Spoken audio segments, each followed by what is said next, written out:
सुधीर मुनगंटीवार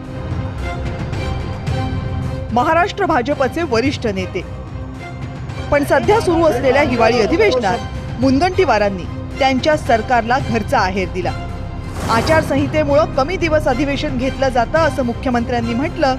त्यावर आचारसंहितेमुळे जर कमी अधिवेशन घेतलं जात असेल तर मग ते घ्यायचंच कशाला असा सवाल मुनगंटीवारांनी केला।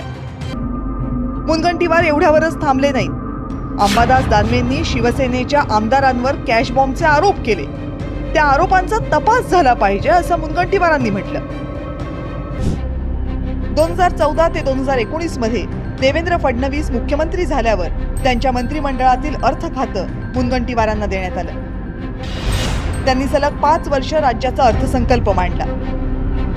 जून 2022 मध्ये महायुतीचं सरकार आलं आणि त्यावेळेस मात्र मुनगंटीवारांना सांस्कृतिक कार्य हे तुलनेनं कमी महत्त्वाचं खातं दिलं गेलं। त्यानंतर 2च वर्षांनी लोकसभेची निवडणूक आली।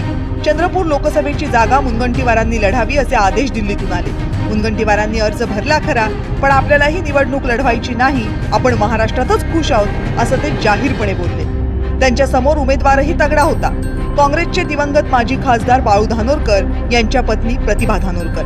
मुनगंटीवारांची अनास्था आणि प्रतिभाताईंनी केलेला जोरदार प्रचार याचा परिणाम असा झाला की मुनगंटीवारांचा या निवडणुकीत पराभव झाला।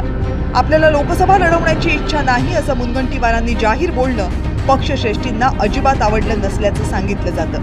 त्याचे परिणाम लवकरच दिसतील असं काही जाणकार म्हणतही होते। झालंही तसंच। नोव्हेंबर 2024 मध्ये महाराष्ट्र विधानसभेचा निकाल लागला। महायुतीला घवघवीत यशही मिळालं। 5 डिसेंबर 2024 ला शपथविधी ठरला। सोहळा सुरू झाला, पण मुनगंटीवार कुठेच नव्हते। अर्थ सरळ होता। मुनगंटीवारांना मंत्रिमंडळातून डावलण्यात आलं होतं। चंद्रशेखर बावनकुळे, गिरीश महाजन, राधाकृष्ण विखे पाटील, गणेश नाईक हे सगळे नेते मुनगंटीवारांपेक्षा कनिष्ठ असूनही त्यांना मंत्रिपद दिली गेली। पण मुनगंटीवारांना फक्त आमदारकीवरच समाधान मानावं लागलं। एकेकाळी मुख्यमंत्री पदाची स्वप्न पाहणाऱ्या नेत्याला आता मंत्रिमंडळातून बाहेर राहावं लागतंय। आपल्या सरकारला घरचा आहेर देण्यामागे बहुधा मुनगंटीवारांची हीच खतखत असावी। ब्युरो रिपोर्ट, जय महाराष्ट्र।